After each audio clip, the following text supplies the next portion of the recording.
Welcome to another change-making conversation from Baptist News Global. You're listening to a special podcast series titled Highest Power, Church and State, featuring writer, poet, and musician Rick Pidcock.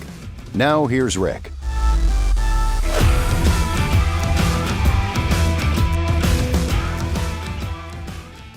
I'd like to do something a little bit different for today's episode. I recently came across a piece by Katelyn Beaty titled When Deconstruction Becomes a Brand. Beaty is an editorial director for Brazos Press, and previously she was the first female managing editor at Christianity Today.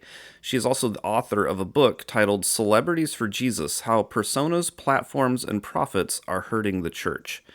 So her piece about deconstruction becoming a brand has led to a number of discussions that I've seen in various places about how we should think about content creators who produce ex-evangelical and deconstruction-related articles, videos, art, or podcasts. So I've noticed a variety of perspectives being shared about it that I think could be helpful to discuss as we navigate our dismantling of white evangelicalism's authoritarian Tower of Babel, as I like to call it, and our opening up towards self and neighbor. So I'd like to take this episode to read her piece and then pause throughout it to share some of my own reflections on this topic. And the reason I think this is an important piece for us to discuss is that in our critique of conservative evangelicalism, it's important that we not fall into the same individualistic, consumerist patterns that have hurt so many of us. And when we're coming from a world of white authorities and white saviors, it can be easy to lack self-awareness about our own power dynamics. So I'm going to read her piece in sections and then stop to interact some as we go along. So the title of her article was When Deconstruction Becomes a Brand, and the subtitle is, Once any spiritual movement becomes a hashtag spiritual movement, it can lose its power and start to feel like the very thing it set out to repudiate. It was published on July 17th, 2025 on Substack. So here is her piece. When Roxy Stone and I launched our podcast in 2021, we had a lot to say about our evangelical upbringings. In several episodes of Saved by the City, we critique teachings we heard growing up about purity, gender, and why our teenage selves needed to prevent the goth kids in youth group from going to hell. I'm going to stop there. So often whenever these conversations about abuse happen in the church, you can often find that hell is lurking somewhere close by. And this is not just in modern deconstruction conversations. Like, a lot of times people will say, well, we can't report this abuse because, what if the unsaved world hears about it? And then, people might not want to get saved over it. And that's code for people are dying and going to hell. And so therefore we can't report this abuse because it might actually send people to hell if they don't become a Christian because of it. So this is something that often happens today, but it's not just in modern deconstruction conversations. It's also been throughout church history as things like torture and murder and genocide get justified because, well, these people are teaching a heresy that might send people to hell, so therefore they deserve to be tortured or killed in order to prevent other people from going to hell. So this is something to notice, often lurking around the corner somewhere is the presence of hell. And I think that's a fruit of that eternal conscious torment teaching that we need to be aware of. She goes on. In an early episode, How We Survived the Great Evangelical Betrayal, one of our most popular, covered the disorientation and sadness we felt upon seeing so many evangelicals embrace a political leader who embodies the opposite of what we had been taught about Christianity. Several of our guests over the years are popular among folks who are deconstructing or have deconstructed, some still within the faith, some beyond it. And I think this is one of the conversations we really need to have because for some of us, Trump's politics embody the opposite of what we've believed to be true about Christianity. But for others, his politics are the fruit of what we've believed to be true about Christianity. And so a lot of it depends on what we've believed to be true about Christianity. When you have authority and submission paradigms, especially when they get gendered, where men are in positions of authority and women are in positions of submission, or with race, white people are in positions of authority and black people are in positions of submission, or Native Americans, or all of this fundamental view of reality that we've talked about, especially last week with John MacArthur, then that's going to set up the situation where your entire way of viewing Christianity and the universe is producing the fruit of what becomes Trump. Because with the authority and submission paradigms come theologies of justice as violent retributive punishment. You also get this disconnect from the world we actually have, and so there becomes this science denial that ends up producing the fruit of things like stopping research, as we've seen in recent weeks and months, or treating the earth as disposable, as John MacArthur taught, because, it's going to burn one day anyway. And that's this end times Christian Zionism mindset where we have to support everything that Benjamin Netanyahu does because Americans have to support Israel to be part of the Japheth blessing. And so there are ways to hold Christianity from the underside of power that emphasize the presence of God in and among the oppressed that you would say this Trump mindset is opposite to that. But there are also certain theologies within Christianity that are considered orthodox that we have to realize that those theologies, when lived out and when mirrored in people's lives and reflected in people's lives, they produce the fruit of what we're seeing today. And that's been a big part of the project here at Highest Power Church and State, is to dispel some of that out. And so it's important that we not simply just dismiss these Christian nationalists as not Christian, but that we trace how they logically flow from certain theologies being lived out.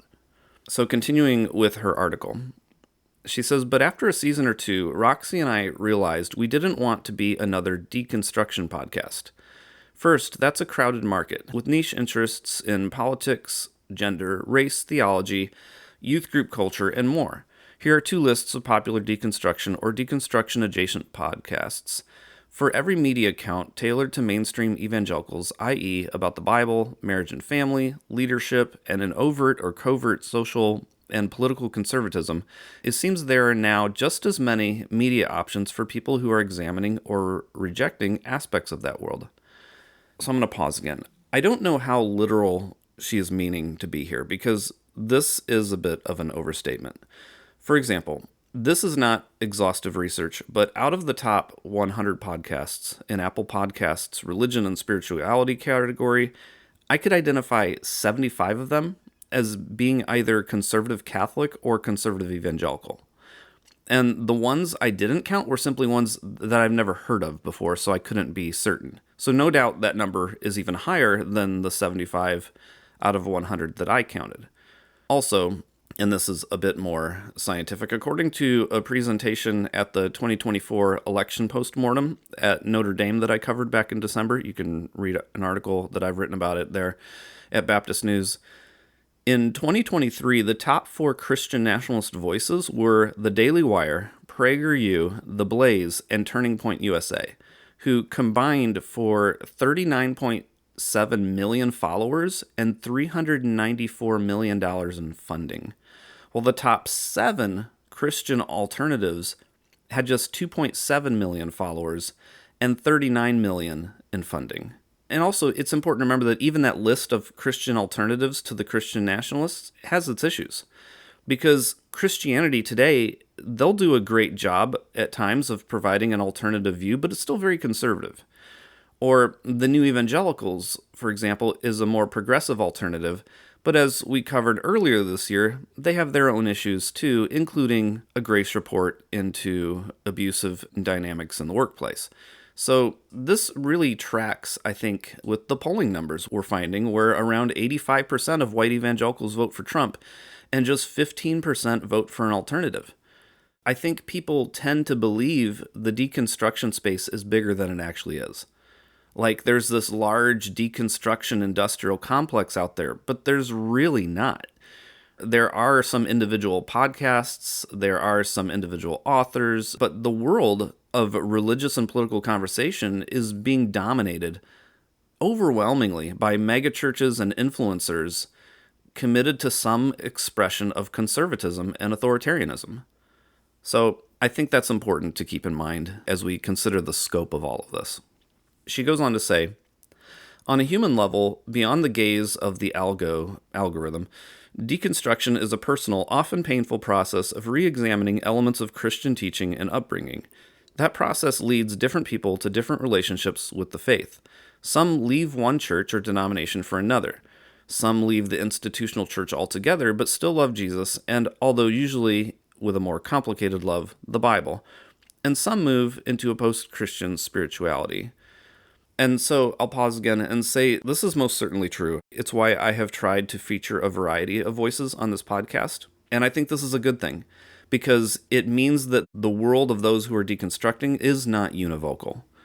And there's a reason why that's important, because when we tell people they have to end up in another very specific place, that's where the hierarchy sets in again. You'll hear churches say that they're okay with people's questions, but then if you start to ask the questions, you realize they're really only okay if you ask certain questions but still end up in a certain place.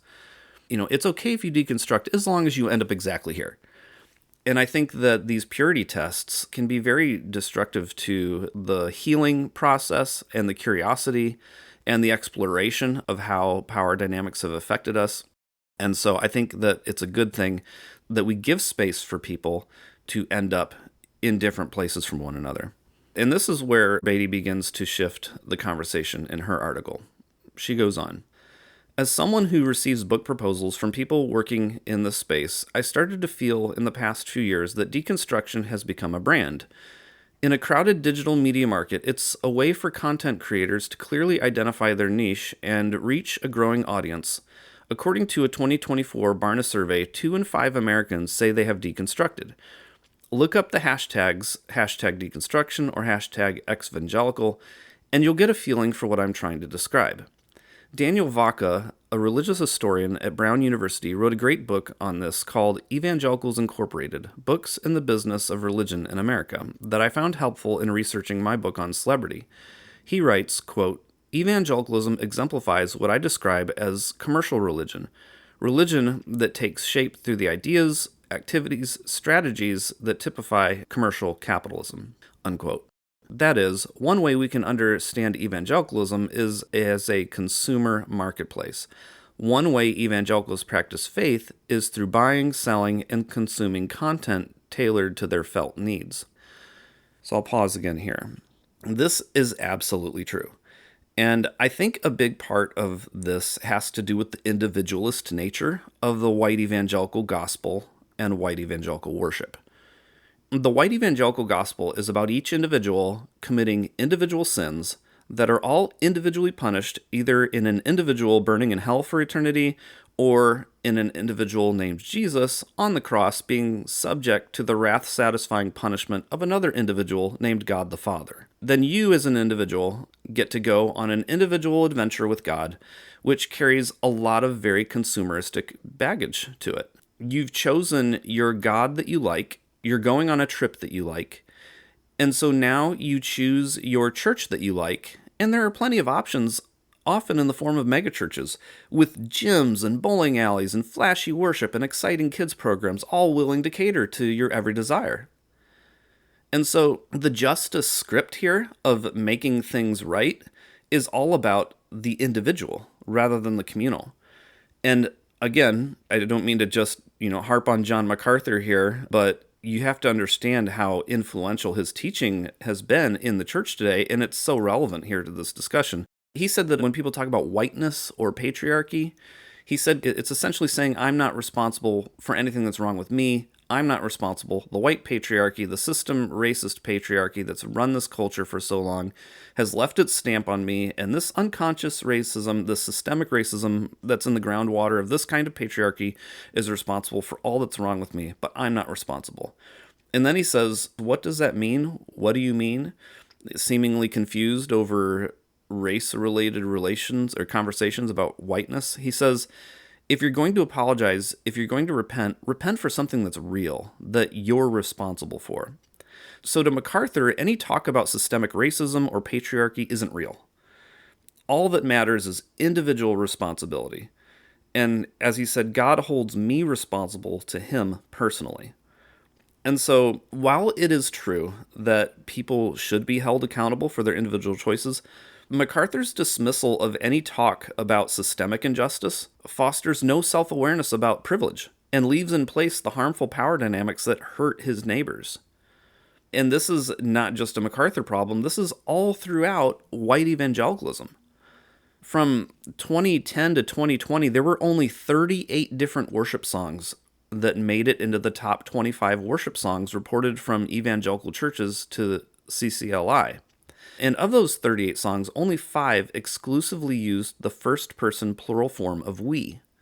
8 songs used both I and we in their lyrics, but 25 of the songs exclusively used the first-person singular form of I. So even though white evangelicals get together to worship, they're all having these individual I experiences. Trevin Wax is an author that writes often for the Gospel Coalition. He was trying to deal with this individualist mindset in evangelicalism in a series of articles. And in one of the articles, he says, quote, "The gospel challenges the me with the I am, the one who created and sustains us. Expressive individualism would have us look deep into our hearts to discover our inner essence and express that to the world. But the gospel shows how the depths of our hearts are steeped in sin. It claims that what we need most is not expression, but redemption." And then he suggests, quote, "The world says we should look inward, while the gospel says to look upward. In an expressive individualist society, that message is countercultural. Such instruction is easy to resist because looking up implies that something or someone stands outside and above us. Something that stands above us may exert some sort of authority or claim upon our lives. And like most good Westerners, we chafe at claims of moral authority. We push back against institutions that demand something from us." And so I think Wax is correct in the sense that Western individualism promotes a hierarchy of the self. Western individualism prioritizes an individual's dreams, desires, preferences, and opinions over that of God and neighbor. But the white evangelical theology of conversion that Wax would promote and its subsequent approach to worship doesn't actually subvert those assumptions of hierarchy. Instead, it assumes the premise and then builds on it.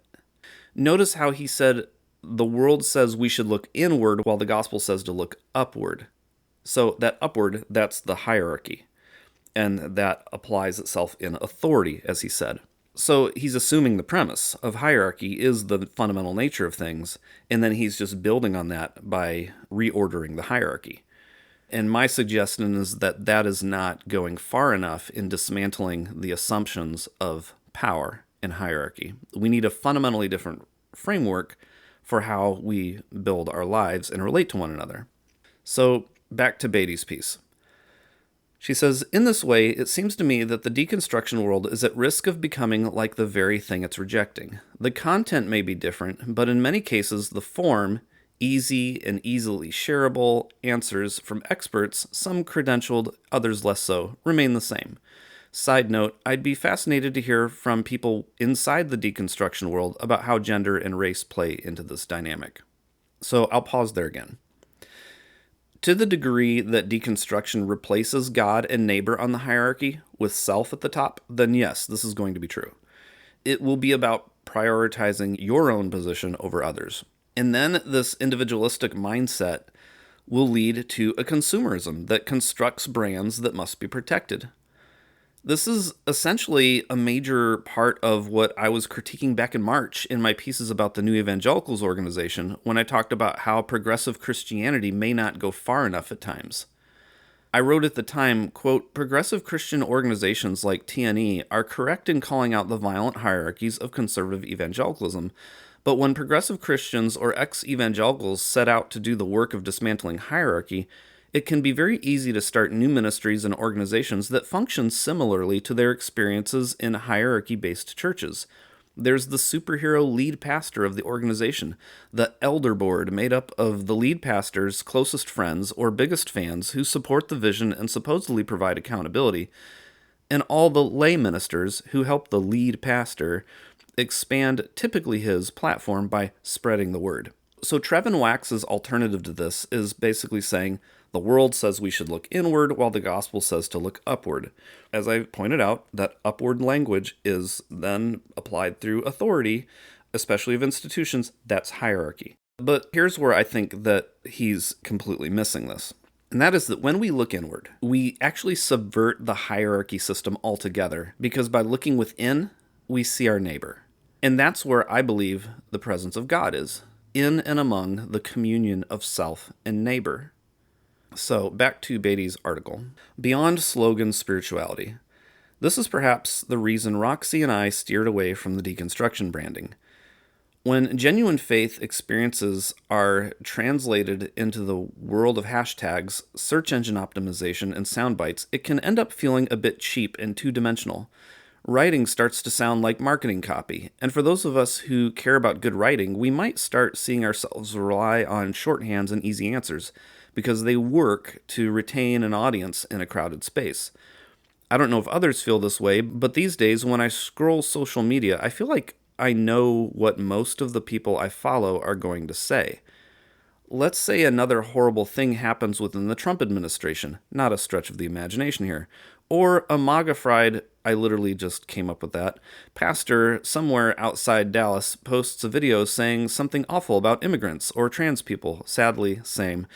And the responses start coming in. The Bible doesn't justify hate. Jesus identified with the powerless, not the power-hungry. If your faith causes you to hate your neighbor, you're doing it wrong. Jesus was a Jewish socialist from Palestine, and so on. It's not that these statements aren't true, although the Jesus was basically Bernie Sanders one feels like a stretch to me personally, but that the slogan-y form saps the statements of their power. So I'll pause again here.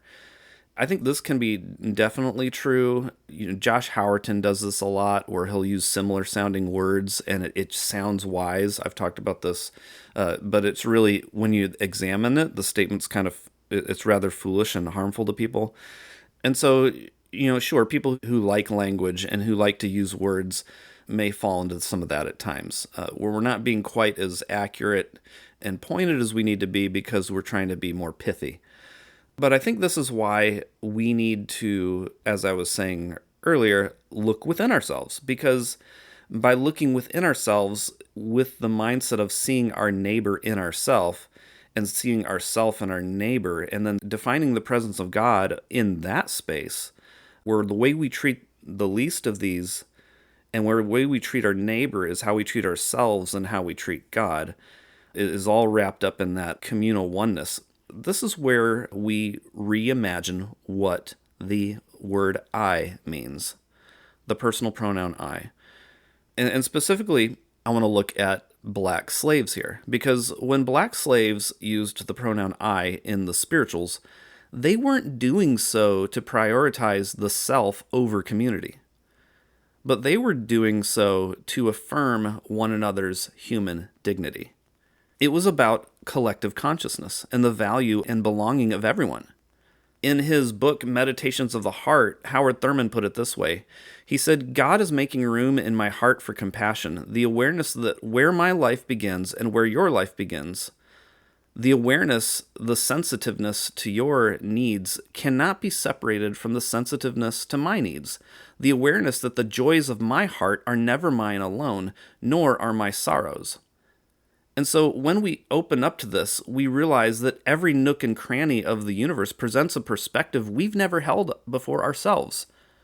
And the reason all the posts from people we follow sound the same is that we're not expanding our perspective enough. I'd never heard of Howard Thurman until I was 40 years old at seminary. This is why in episode 35, I played the entirety of Tracy Blackman's sermon on Romans 13 at the Cooperative Baptist Fellowship's McCall Racial Justice Trailblazer Luncheon. Because how many white evangelicals, or even progressive Christians for that matter, have ever sat down to listen to an entire sermon from a black woman? How many of us have ever heard a black woman's perspective of Romans 13? As I said in that episode, all I've ever heard was white men using it to justify submitting to Republicans. But a black woman preaching about Romans 13 during the Trump presidency, I had no idea what she was going to say. So I think Beaty brings up a great point of concern here. Her concern is definitely legitimate, especially in deconstruction spaces that are built by and depend on white men who haven't fully done the internal work themselves. But I think the response isn't to paint the deconstruction world with broad brushstrokes, but to go further in broadening who we're listening to beyond just the white guy with a mic. So Beaty continues. She says, "This feels like years ago now, but the night in June when we learned that the U.S. military had deployed strikes on 3 nuclear sites in Iran, and that the country may be going to war, a night of great uncertainty and fear for many. Someone I follow on X shared a link to t-shirts and other wares that feature a slogan about peace. And while the slogan was true, and while the proceeds go to a peace-building organization and not to the creator, my first thought that night was, too soon. There should be moments and experiences that are off-limits to quickly produced internet content. Yes, we need people speaking truth to power and calling out unrighteousness in high places and pointing out the hypocrisy of religious leaders. We need people naming the ways that bad teaching has harmed precious image bearers and created a mockery of the Christian faith.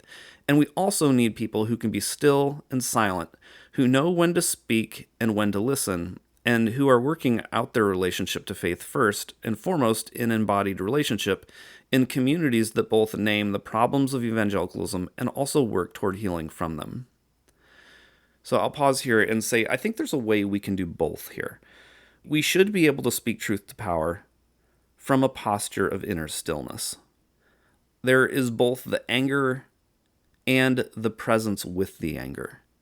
When the anger speaks, it says this is wrong, but there can also be an inner presence and communion between self and neighbor that is still and quiet, that is observing and present with the liberating. For example, the story of Jesus and the money changers is often referenced because Jesus goes in with the whip and, as Sean Foyt says, he wrecks house. And the disciples said, "Zeal for your house consumes me," from Psalm 69 is what they're reminded of. So Foyt talks about how, Jesus was so overcome with zeal that he was wrecking shop and it didn't matter who got hurt.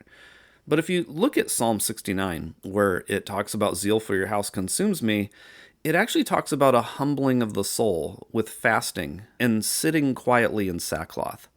So I think there is both an action and a speaking that can be done, but from an inner place of silence and sackcloth. So I think both can be present at the same time. I also like how Beaty says maybe there are times where we need some to speak while others to remain silent.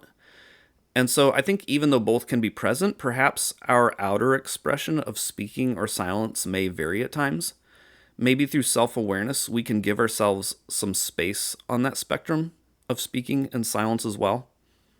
But the problem is when you're driven by algorithms, you have to put out content. And so even if you have a grace report being done on you, you can't take more than a few days off. You have to crank out content as soon as possible.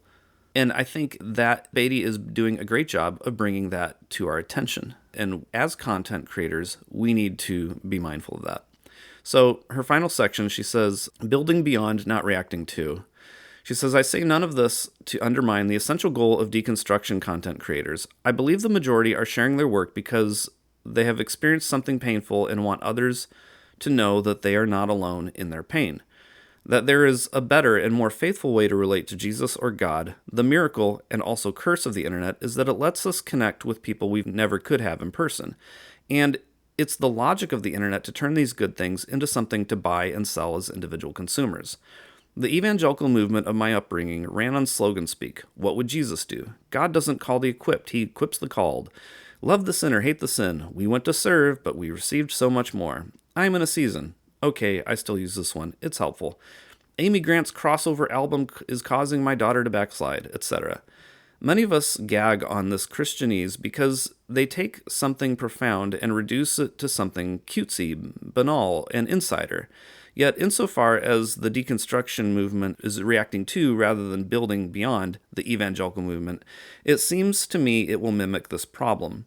So I'll end this by asking, who are the writers and content creators in the post-evangelical space who you think are doing this well? I'd love to hear. KB. So I think that what we need to think about here is that we need to consider the metaphors we're using. I know a lot of people don't like the term deconstruction. I personally like it a lot, actually, because I think of conservative evangelicalism with its hierarchies of authority and submission in metaphors of buildings and towers. I often talk about the Tower of Babel because it's like the empire. And building and tower metaphors, they keep people in static rooms above and below one another. They keep people in the dark and in fear of the outsider. And so they foster a spirit of protectionism. So deconstruction to me is dismantling that tower. And I'll often hear people say, well, deconstruction isn't enough, you then have to reconstruct. And I actually don't like that at all, because I'm not interested in reconstructing by building another tower. I'm not interested in building an atheist tower, or an agnostic tower, or a progressive Christian tower of some flavor. I think what we need to do is dismantle these towers of static power that keep people in and keep people afraid. And I think we need to change metaphors altogether to metaphors of seeds and trees and fruit, or of, if you're going to be in the faith community, living and moving and having your being in God. And I think that those metaphors are going to produce a lot more life-giving ways of being in the world that are much more resonant with the universe that we're actually living in. So I thought her article was very thought-provoking. It brought up some important topics to discuss, and even if I had some differences with some of her particular concerns, I thought it was noticeable how it stirred conversations on multiple platforms from a variety of perspectives. And so I thought it was a great opportunity to discuss some of these things. And I wanted to share it here with some of my thoughts. I definitely encourage you to check it out and read through some of the conversations and places where it's been shared. But that's it for today. And thank you so much for listening. Please like, subscribe, and rate us on your favorite podcast platform. And we'll be back with another episode on Thursday. This has been another change-making conversation from Baptist News Global. The episode you've just heard is part of a special podcast series titled Highest Power, Church and State. Be sure to follow B&G daily at baptistnews.com and subscribe to get notifications about future episodes. Baptist News Global is a national nonprofit news service that is independent, free, and faithful. B&G is supported by readers and listeners like you. Learn more at baptistnews.com.